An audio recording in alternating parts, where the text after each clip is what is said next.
What is up, Facebook land? This is Couple on Fire podcast. This is season 2, episode 8. On this episode today, we're going to be talking about co-parenting and are you even doing it right? That's coming up right now.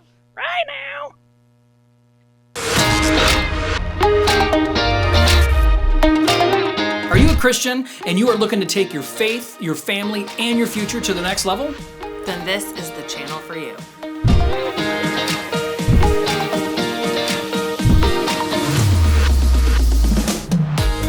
Welcome. I am one of your hosts, Josh, and I'm here with the most always gorgeous, wonderful, most incredible lady that's ever been put on this earth, Christy. Hello. He's a little biased. Just a little bit biased. Okay, so please make sure you help us out and share our episode. We've realized after doing this for the last, we've been doing this for almost 9 months now. Yeah. Right? About Since 9. January. Yeah, January, February, right around that time. So anyway, so ever since we've noticed that if people are, and if you want to share, if you don't like it, you don't have to share it. But if you would like for us, please share the episode. It really helps us out a lot. Helps us get some all kinds of stuff. Look at Tyler's like shared. Sarah's like, hey friends. Okay, so we got to like that, and we're going to like that, and we're just going to like all kinds of stuff because we like you people. And we appreciate that. So today we are going to be talking about co-parenting. Am I doing this right? And it's really funny because like 10 seconds ago, Christy's like, how are we doing this right? She's like, I bet we got this from Mary Keith Piasecki. Yeah. She's like, from her book. I'm like, it must have been a subliminal thing that I was thinking of. Because until you said it, I'm like... We stole it. It's ours. It's ours now. I said, Mary's book was Motherhood. Am I doing this right? I didn't even catch it until he just said it. And then I'm like, I wonder if that was in our head because of her book. So sorry. Thanks, Mary. Sorry, Mary Keith. Sorry. It's our bad, right? I didn't see copyright on it. I didn't see it. So we stole it. It's ours now. We're going to start using it every episode. No.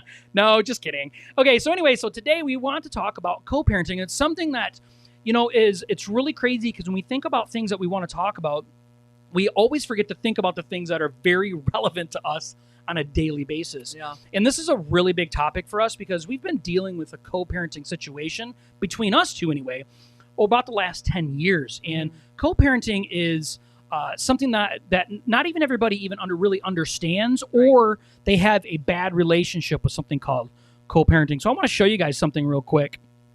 This is a definition of it that I found online, and there's a couple different things on here. I actually think this is interesting. So the first one says, the sharing of parental responsibilities by the divorced parents of a child. And I would say that's true. Or split parents. I mean, not right, everybody and I think has the one on the these bottom. Days. Yeah, the one on the bottom. So it says joint or shared custody of a child by divorced parents. And then the last one is, the definition of co-parenting is a process where two parents work together to raise a child even though they are divorced or separated and no longer live together. And I think all of those are actually really, really good. But the thing is that I like about the very bottom one on here is it really points out something that I think we have to have better clarification about. And it says where two parents work together. And I think that's something that Christy and I have really had to figure out a way of how do we work with another parental figure if that parental figure still doesn't want to be friendly, nice, or work with us. And there is a way to properly do it. There is, and it's not even just that. Like, even if the other parent doesn't want to be friendly, it's not even just about that. This is hard. Like, co-parenting when you're in a blended family, or even if you're not remarried or not with someone else and you both are still single, but you share kids and you're trying to co-parent, it's very hard because of our sinful nature. Like, God designed us to get married, have kids, and then the same couple, man and wife, stay together and raise their children. And because of our sinful nature and being in a broken, fallen world, unfortunately, Josh and I both have gotten divorced, and he had 2 kids, I had 2 kids, and we got together. It's hard. It's not meant to be easy. And, it's when you have to pick, you just have to find something that works best for your own specific life and what you're doing. But we just want to share some of the things that helped with us, and we're still not perfect at it. And in the beginning, it was really, really bad. But we had to work through a lot. We had to take a lot of knocks, and we had to come up and decide what worked best with our family unit when we were together. So we had to have a lot of hard conversations. So we had to have a lot of conversations, period. Yeah.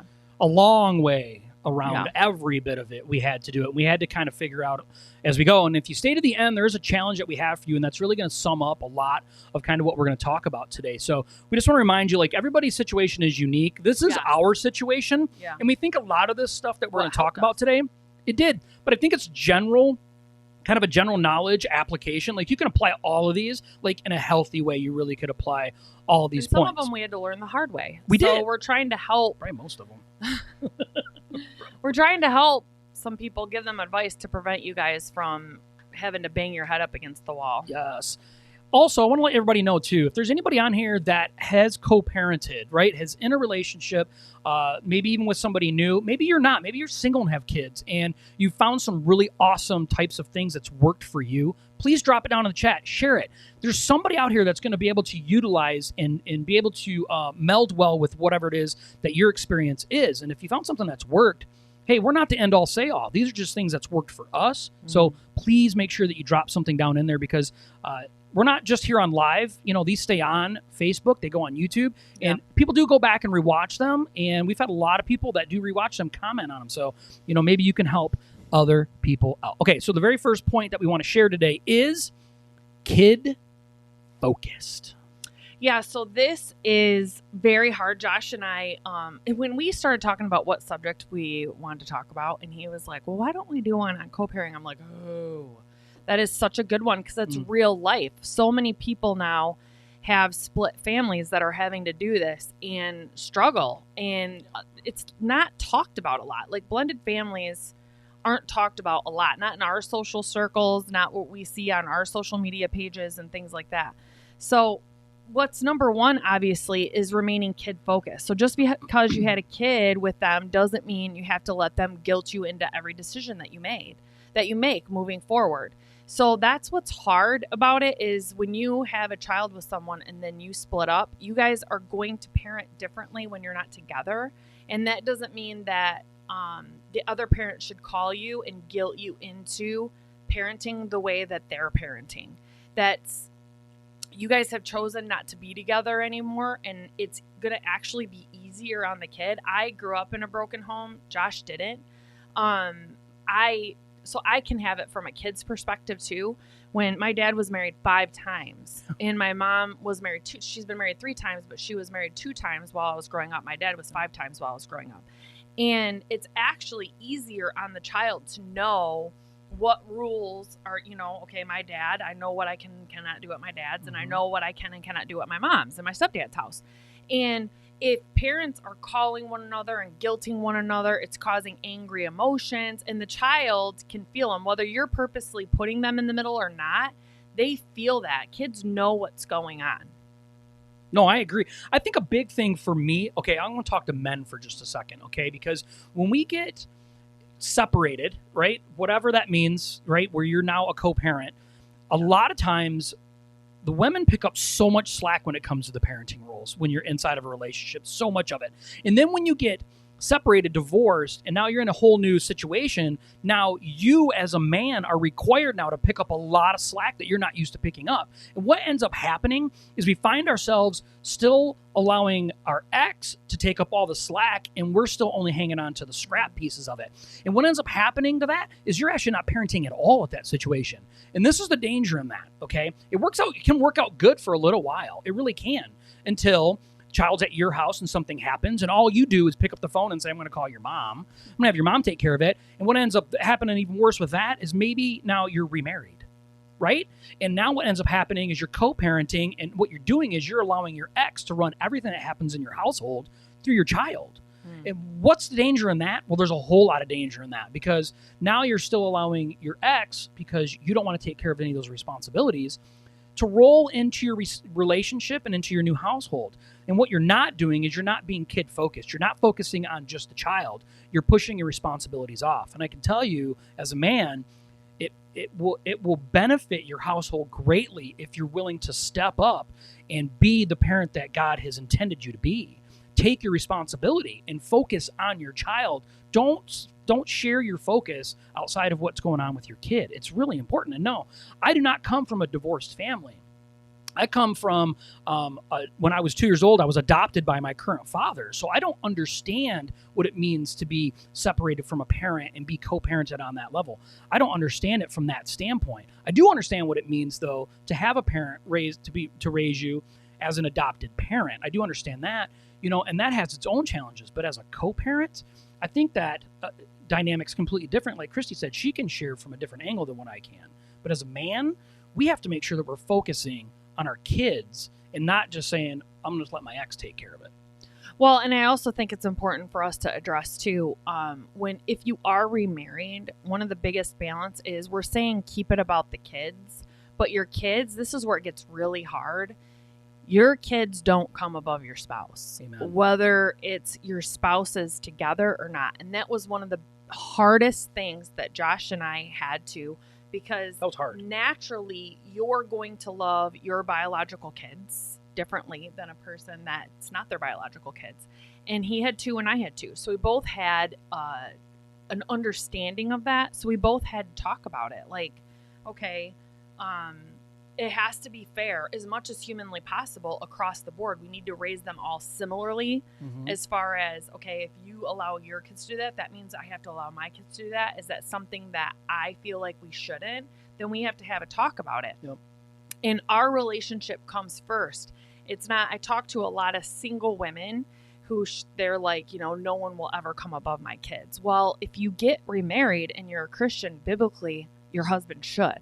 So it's very important that you keep that balanced, because when you align your relationships and your marriages with God as much as possible, if you've already gotten a divorce, it's done, it's over. Yeah. It's not like you can go back. So we're not promoting divorce. I just want to say that. But once you get remarried and it's a promise before God, that relationship is the most important relationship. And you guys need to raise your kids. You both have made a commitment to raise all those kids together as one unit. And that's what you need to focus on. I want to talk about that real quick, because I think that's a very important part. And I want you to understand that this makes it kid focused because of this. Yeah. Okay. As a man of my home, it is my job to make sure that I run my home the way that God's telling me that I'm supposed to run my home. And that is to make sure that my spouse is above my children.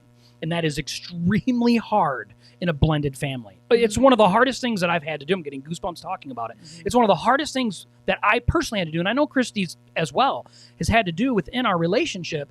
And because of that, though, I've been tried to, as hard as I possibly can, I've tried to be obedient to what God has asked us to do that and put her above it. And what that does for our children is it teaches our children that obeying the Bible becomes the number one most important part of a relationship, and that God will honor that within your family unit. And men, it'll teach your children what it really means like to treat a woman. Your boys, we have 3 boys. How am I teaching my kids to treat another woman, their spouse, the mother of their children? We have to be a representative of that. That is kid focused, because we care more about our kids as adults than we do about just the moment to moment thing, right? We care about the outcome and how they are as children as they grow up. That's kid focused. Yeah, and it's important, though, to also have conversations, age-appropriate conversations with your kids, depending on what age they are. So, if they're mentally capable of having the conversation, a lot of times if the kids are old enough, they're not going to understand, if you get into a new relationship, why they feel like they're going to feel like you love that person more, because that's not their dad. Yeah. And to be completely honest, kids want their parents together. I mean, that's an honest, true, vulnerable thing, and that's okay. Kids want their mom and dad to be together. It's just a natural thing. So when you get into a new relationship and you guys are having to handle things as a family, we used to have so many family meetings where we would all have to sit down and we would all have to be able to voice our opinions, talk about things openly, and let them know that we understand how they feel as well. And both of their biological parents still love them. Their step parent loves them. But we're going to do it as our family unit, how we're going to do it. Yeah. And they need to know that they're loved. And that's what they're going to be struggling with. They're little humans. They're going to be struggling with emotions just as much. And I think that gets overlooked. I think it gets overlooked a lot, by that. I would say probably more. These kids, they didn't ask to be in a separated position, right? We've put them there. Let's just be honest about it. Yeah, which is unfair to them. It is unfair, and there's repercussions of that, not just on ourselves. We're trying to get ourselves out of the situation, but now we're also putting our children in a very complicated, emotionally stricken situation. Yeah. Whether you don't like your spouse or not, or you think they're a horrible person, it doesn't matter. That's still their parent. Your ex, you mean? Your ex, yeah. What did I say, your spouse? Yeah. I meant your ex-spouse. Okay, let's get that straight. Whatever. So I just anyway, don't want it to be confusing. Yeah, but the point is you have to focusing on your kids is what's doing what's best for them, as the grand scheme of the whole thing, the grand picture of like, how can we help make these children, at our best ability, be great functioning adults? We're all broken, like Christy said, but what can we do to help keep our focus on our children during? And when they have, like I said, honest questions, it's important to give them honest answers, age appropriate answers. Yes. Yeah. To them about why, their mom and dad, we still love you. It wasn't your fault. And if they come and say, my kids personally, my oldest was 8, my youngest was 6, and my oldest came to me and was like, well, Dad's saying that it was your decision to split up the family and you broke up the family. And I had to sit with him and tell him it was Mommy's decision.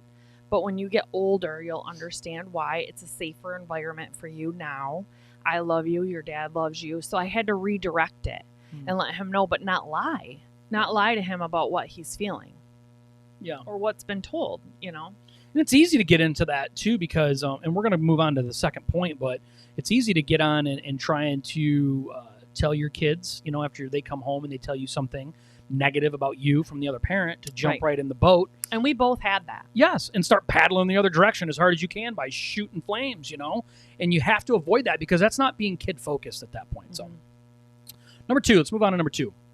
Your house, your rules. Yes. So Josh and I both, when we had gotten together, we decided that we were going to be a Christian home. We were going to start going to church, and that is what our home was going to be about. And we were going to follow biblical principles and do what we felt like God wants the family to be. Mm-hmm. It gets a little bit muddy when it is a blended family because you do have biological parents to deal with. And by all means, things that we say in this podcast, it doesn't mean that it's 100% correct or right. It was just our ways of dealing with things the best that we could at the time. And that is what was really hard, is that the kids would come back from each of the other parents' house, and those parents didn't live a Christian life. They don't go to church. They're not living biblical principles, and that's fine, to each their own. But then the things are different. Rules are different there. The way they're punished there, the way they're handled there, the way they're talked to there are all completely different. And then when they come back here and they say, well, the other parent is telling me church is dumb, or we shouldn't have to believe in God, or we shouldn't have to do those. Those are hard conversations. Brainwashing. Yeah. Those were hard conversations that we had to have too. And then, or if they came back and said, I got in trouble over there and now I'm supposed to be grounded here. And so then the other parent would call us and say, well, they did this, this, and this here, and I told them they're grounded, so they can't play the Xbox or the PS4. They have to get their phone taken away at your house too. And that was something that we decided as a family, no, because we weren't there and we don't know what transpired. We don't know what happened. You deal with them at your house is perfectly fine. We're not trying to overstep into your or micromanage your household. Yep. If they are here, we discipline them here and ground them here, but we don't call you up and expect you to go with what happened here because we're separate now. And that's the hard things about being separated is you need to take that into consideration. The other parent shouldn't have to punish them when they weren't there to witness exactly what happened. Yeah, and maybe you are in a relationship to where you and your ex-spouse are very close and you're mature and you get along and life is great and there's no issues. So those exist, I've heard. So I've never witnessed one, right? It's like a 4-leaf clover. But I mean, I'm sure, it happens. It's not likely, and you have to be very careful that maybe you're not kind of twisting things to make your situation seem more that way because it's convenient for your own. So I think, there's a lot of self-discovery in that you have to be careful with. But, we notice too with our kids when they come back, we have to give them a little time to unwind. That's very good. They were different humans when they came back. They were. It would take a full 24 hours. Yes. Usually. And instead of saying, well, this is our house, this is how things are done, we gave kind of a buffer period, like, okay, I mean, within realm. I mean, we're not going to let our kids come back and just be crazy maniacs and mean and nasty and all stuff. But, we allow but we them. noticed the change. Yes. And we would allow them some space, to kind of unwind from coming back, and then we remind them lovingly, like, okay, this is our house. And this is how things are done here. Right. You say please and thank you. You say you're please. respectful. Yeah. You're respectful. You do as you're told. Yeah. You do your chores. Yes. And they don't do all that stuff like they're supposed to, even when we tell them always. But yeah. we still hold them accountable. We still do those things. So that's how we ran our house. And we also made sure that they knew that at our house, that Christy is not their mother. Right? We made that very clear. And Christy's never tried. Kids. For my kids. Yeah, for her kids. I'm a mother to mine. Probably. She was there for them when they came out, so they probably were hers, and she knows that. So anyway, so my point is, though, that, we let them know that it's our house, our rules also means that you have to respect the other parent on the same, So it's our house. It doesn't mean just because you go to the other parent's house and they say, that's not your parent. You don't have to listen to them. You don't have to do all these things. This is not how you have to do it. I'm your parent. I understand that. And so we made it very clear with high levels of communication in meetings that, hey, it's okay. I'm not trying to be your parent. I'm not. I'm a parental figure. Yep. But I'm not trying to take the place of your parent. That's the verbiage that we went with, parental figure. Yep. But this house has rules, and I am one of the rule givers. Yep. And so I'm an authority inside this home, and we do it lovingly, right? And it took time. And some of the kids, one of mine was a boy. That's all I got to say. It took more time than some of the others, But still, you don't lay up on it, and you just keep saying, okay, this is the rule, this is the rule, this is the rule. And we just keep lovingly do it, and finally... Well, because that's natural, though. The kid, like, if I tried to discipline or talk to his kids or get them in trouble about something, naturally, they would be like, you're not my mom, type of thing. Yeah. So I would have to sit down and say, and you have to be honest about it. I never portrayed to them that I was trying to replace their mother. He's never tried to take the stance with my kids that they're trying to replace their dad. Yep. I am a mom, so I would never want a woman trying to take my place in my kids' life. Yep. And vice versa with his. So you have to put yourself in the other person's shoes. You can't be a doormat. No. But you still have to say, like, no, I am not your mom, and I'm not trying to be your mom. But I am an adult that pays the bills for this house, and you live here, and I'm not asking you to do anything that's illegal, immoral, unethical, or that's going to hurt you. Right. And so you need to do it. And that took a long time, many conversations. One of the things that Christy brought up years and years and years ago that she noticed was when we started having our little meetings with our family, we decided we want to start having meetings, is I always just sat with my kids and she sat with her kids. Yeah. And after a while, we're like, yeah, that's probably not good. We didn't notice that first. We didn't. And it looks like it's, it's almost like it's Family Feud at that point. House divided. Yeah, like it's Family Feud, And it you have to be very careful that type of body language does make a difference. Yeah. It does make a difference. So what we ended up doing, and that took some time because not the kids didn't want to do that. We had kids sit on one couch, and Christy and I sat across together as a team and say, hey, we're here. This is all of our houses, but now we want to talk in the sense that both of us are an authority together on decisions. It's not just my decision. It's not just her decision. It's our decision together for the benefit of you. We had to be unified before we had these meetings. We did. You need to understand. Yes. Like we would have sometimes have been talking about in the last couple of days, the first 3-4 years of our relationship, bathroom blowouts. Okay.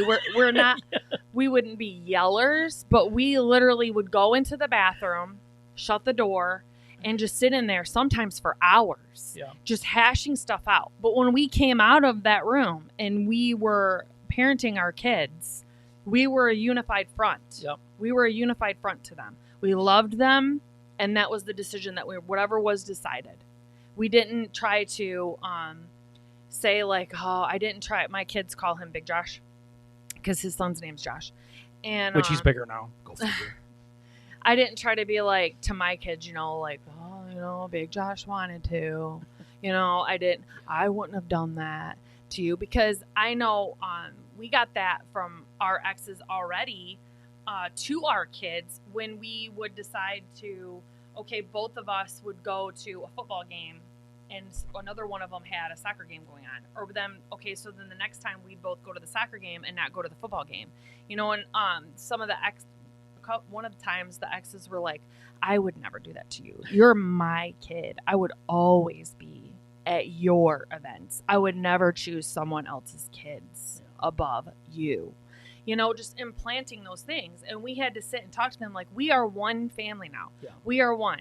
So we're trying to raise you all as if you were both of ours and trying to be as fair as possible. And try to explain that to them. Like, we're trying to be fair for all of you, so we all are supporting you equally. So we're supporting you all equally, I guess I should say. So if kids come home, that was one of the other things. If one of our kids came home and because kids are kids too, okay? They're not all innocent in this thing.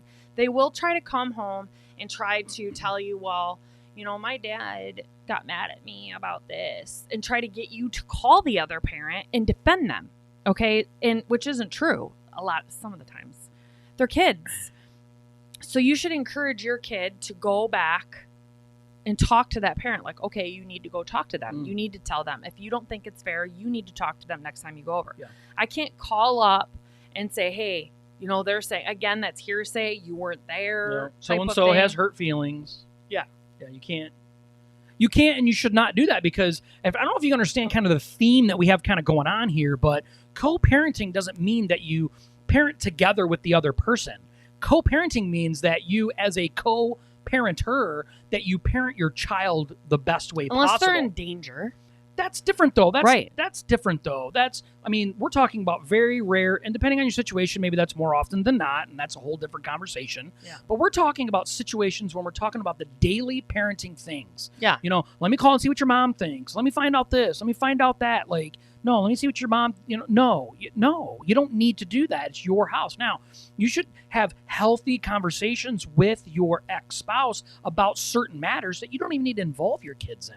Mm-hmm. And then once you get to something that you can say, okay, we can't agree on this. Okay, well, this is the way that I'm going to do it at my house. That's the way you're going to do it at your house. This is the way that it's done. They don't have to agree. Now, that's just like Christy said earlier, okay, and now that if you're putting them in danger, immoral, okay, that's different, right? We're not even going there on any of that stuff. We're talking about the most natural type of parenting that we can talk about, going to school, doing these things, having bedtimes, things like that. Yes, we had to struggle with that. The other parents didn't always agree with the way that we did things. Well, and I've had some people be like, well, my kid comes back from the other parent's house and they're, in the same clothes that they left in 2 days later, and they didn't take a bath. And it's like, there's only so much you can do about that. You don't live there. You can't call them up and force them to do it. So it's like, they're not dying and they're not hurt. Some things you just have to let go, and if you feel the need, flipping the coin on that, if you're doing something at your house and you feel the need that you have to look at your kid and say, you better not tell your dad, or you better not tell your mom that we're doing this over here, or that I'm doing it, you're wrong. You're wrong. Because that means you're doing something probably that you shouldn't be doing. And you're putting your kid back in the middle. And you're putting your kid in the middle. Yeah. You can't be doing. Because we had that happen many times where huge things would come out, big, important things. And we would find out like a month or two later, just by pure luck or chance. And we'd bring it up and they'd be like, yeah, but they told me not to tell you, and that's not right, because that's putting the kid in the middle. And then what? They feel like they're having to pick sides. Yep. Which is unhealthy at that point. It is unhealthy. And then we had to have conversations with them saying like, listen, if it's something that's illegal or something that could harm you, you should tell us, because your safety is what's important. Hey, shout out to Jason and Christina. So you guys said hi, so we want to say, what's up? Hello. Point number 3. Bite your tongue. I knew we were going to be on this topic a long time. It's a good one. We could talk and talk and talk about this one, okay? Because we lived it. And we still are. But it's easier now because they're 24, about to be 24. 18, about to be 19. 18, and 16. So they're older. Bite and your they tongue. drive and they get their own money. Yeah, bite your tongue. So I have two perspectives from this. So when I was growing up, my mom actually used to talk bad about my dad all the time. And my dad never talked about my mom. And so I understand now that I'm older that my mom was trying to protect me from certain negative addictions and things like that my dad had. But still, as the kid, it actually made me not like my mom while I was younger and I was growing up, because she was talking bad about my dad, and I loved my dad. Until I got older and developed my own relationship with him. I actually moved in with him when I was 16. Did I realize that everything that she told me was true? But she didn't need to tell me that. That didn't take away the negative feelings about my mom for doing that to me when I was a kid. Because you should never talk negatively about the other parent to your children, even if the other parent is talking negatively about you. And that was one of the hardest things that both him and I had to do, especially because we also would get, like, my ex would talk bad about him too, and his ex would talk bad about me too. So it's like, it would be very bad, and it's easier to taint the kids' vision or idea of what the step parent is, because they're not emotionally attached to them like they are their own biological parent. Yeah, because the struggle's already there with that. Yes. That just adds on to it. If you talk to the kids about the other parent in a negative way, you're doing it wrong. You're doing it wrong. You are doing it wrong. What's up, Mark? What's up, Sean? Yes. What's up, guys? Yeah, bite your tongue, though. I think that's, I think it's one of those things that we know that we shouldn't do, but it's so easy to do. And passive-aggressive comments like, yeah, I've done that, okay? I know that. And that is a really hard thing to not do. This is the outcome of it, though, okay? It's not like my intention would be to put the other person in their place and show them, right? Like, oh, yeah, you can talk about me, I can talk about you. But ultimately what it does is it puts the child right back in the middle. Yeah. It makes them feel uncomfortable. Yeah. That's all it really does. Yeah. It doesn't actually probably ever get back to the other kids parent. don't care.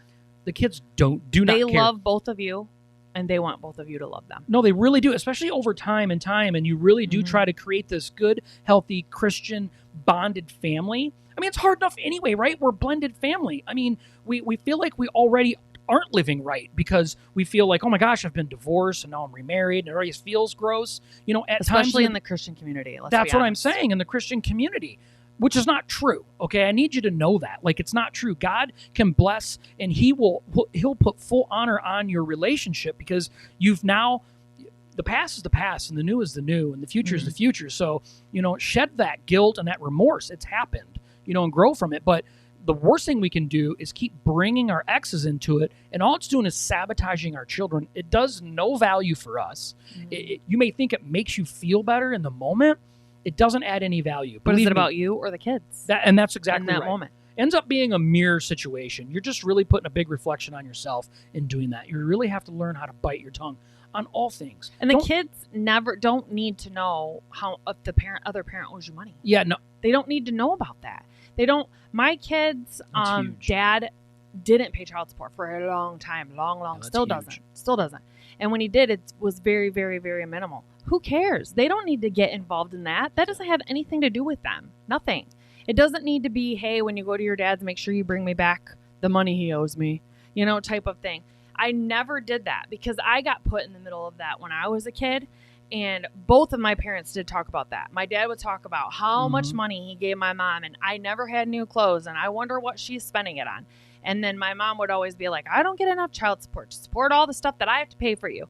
And it made me feel like a burden on my parents. And they chose to have me. It wasn't my choice to be here. And that is just so wrong. I get passionate about that because I grew up in a blended family too. And I got passed around. So yeah, I understand. I think a big part of it too is it's okay to have age appropriate conversations. Yes. I know you brought it up earlier. Yes.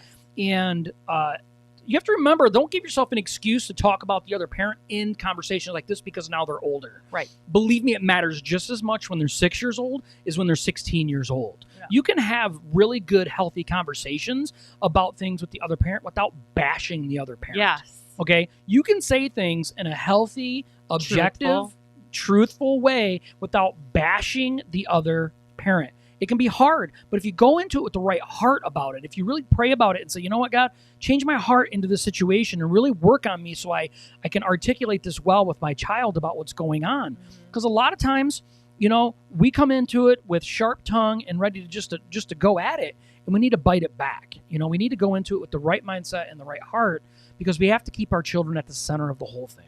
Yeah, and I do think it's important, though, like the age-appropriate conversations. Once they get older, they start getting more comfortable.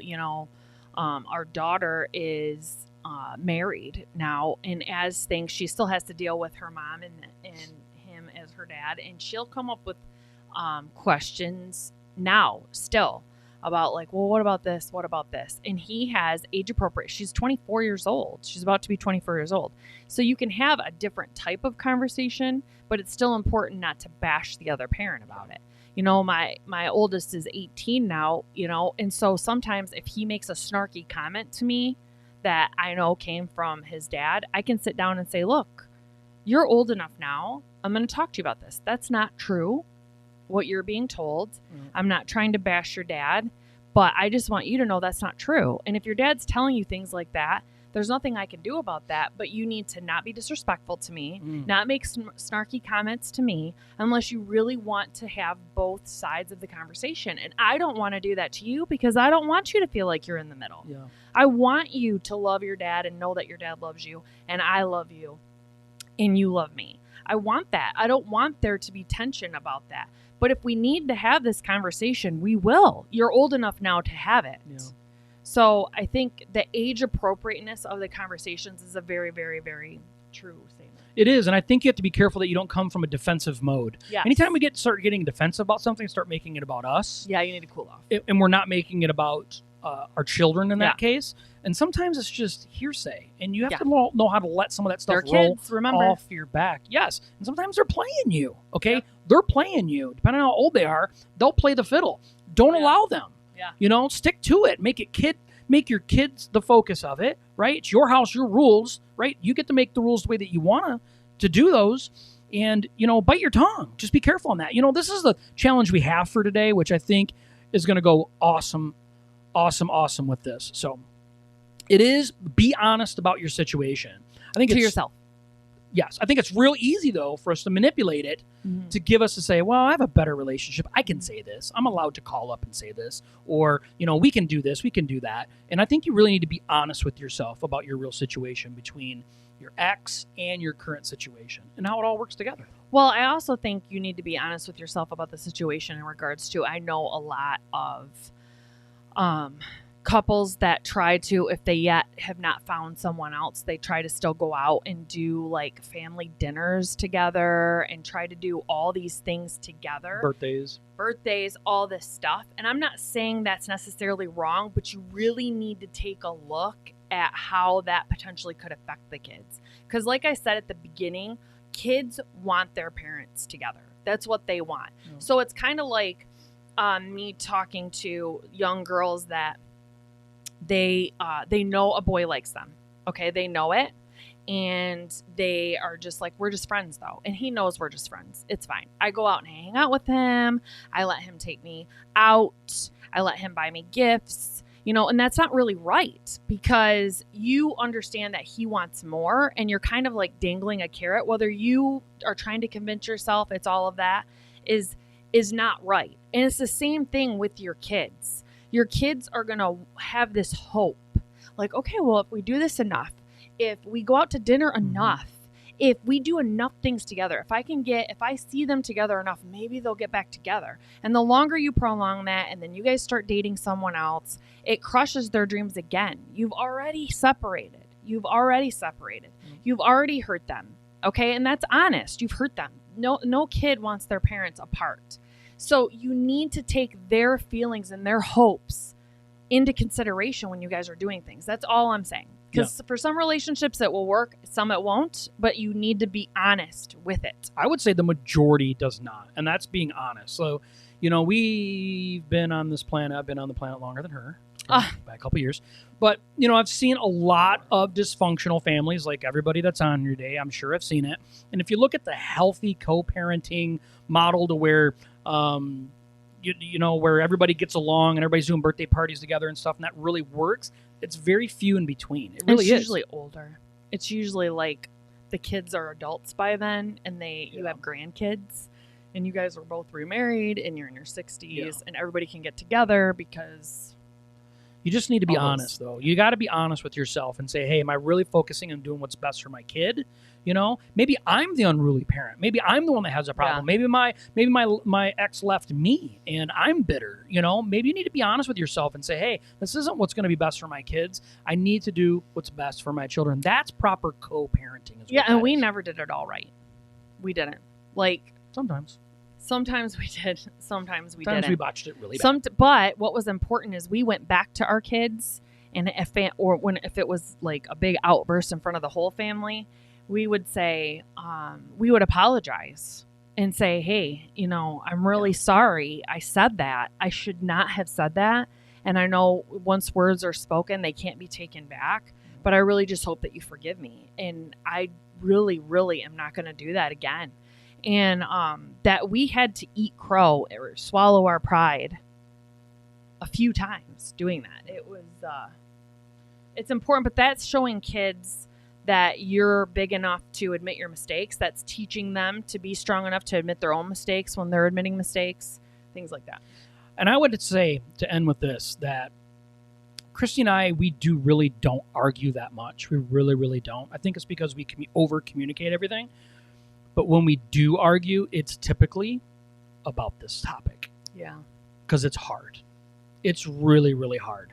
And we have to work through it. I mean, I would say out of the 10 years, 80% of our disagreements, our arguments, our fights were over this topic. It's hard. It's messy. But you always have to bring it back to the kids. What's best for the kids? And when you keep it kid-focused and you make sure your spouse is appropriately placed within what God's model is, things will work out in the way that God intends them to work. Well, yeah, because he was a stay-at-home parent, even for my kids when we got together. So like me being me, I'm the mom, and I already have guilt myself. I'm going to work, and a man that's not my kid's dad is taking care of them. So I was on the lookout for unfairness, I'd be on the lookout being like, you never feed my kids first. You always give your son his plate first. I'd be on the lookout for it. And so it's important to have those conversations in private because the kids probably don't even notice. And, but then be honest with one another about the true feelings. Like, no one's going to love your children like you love your children. It's true. It's not going to be the same. It's true. And we're not saying you don't love your stepkids. Okay. We don't need any hate mail, but, we've been completely open and honest with, where we're at in our relationship with our kids, and that it's safe. We have a safe place to communicate and try not to put the kids in the middle of it as much as possible. Yeah, and we don't tell one kid that we love them more than the other, just so everybody's clear on that. No. But we do communicate very well with our kids. We've tried really, really hard on that. And being honest with yourself is probably the most important part of all of this. So we want to say thank you for being here for the long haul today. Thank you, Mark. I am reading your comment. Who struggles with separate household rules and living conditions, but it is so important to make an effort to keep the ex-spouses bashing out of the conversations. Yes, instead, try to find good reasons or examples to uplift your ex to your children. That's so true. It is. And I think, it's not always our job to make sure that we're focusing on making the other parent look good either. So I think there's a good defined balance in that. And I appreciate you saying that, Mark. It's our opportunity, though, to make sure that our children understand that we do, and Christy said this earlier, that both parents do love you, and we want what's best for our children, as parents. But we have to remember, too, it's our household, and this is our new family, and we're going to take care of it, and we're going to honor it, and we're going to do everything we can so we glorify God through it. So thank you so much for being here. Please do not forget to like. If you made it this far and you haven't shared it, please hit that lovely share button. Okay, we would really appreciate it. So We will see. I'm trying to get to the other button. Ooh, what do we have coming up next week? Oh my gosh. Next week, big episode. We have Chris Swanson on next week. We're an interview. so excited. We are so excited. We're He is the sheriff of Genesee County. He was part of the protest that happened a few months back. It's going to be a really exciting thing. So if you have an opportunity, please watch out for it. I'm going to be sending that out probably in the next couple of days. Hit the remind button on there. So he really, before you exit, I just want to say, like, he really, if anyone expected any protest to go south anywhere in the United States, Flint, Michigan would have been towards the top, if not at the top of that list. So true. And it didn't. And we're so proud of him and his team and the way that they've handled that. Yep. It turned into walk with us kind of hashtag because, you know, he said, I want to make this into a parade, not a protest. And people said, well, walk with us then. And he did. Yep. And so we're really, really excited to have him on the show and just let him get his testimony and him and his teams and his leadership style story out there. Yeah. So we're excited. Make sure you tune in next week at 7 p.m. Yeah. We'll see you. Bye.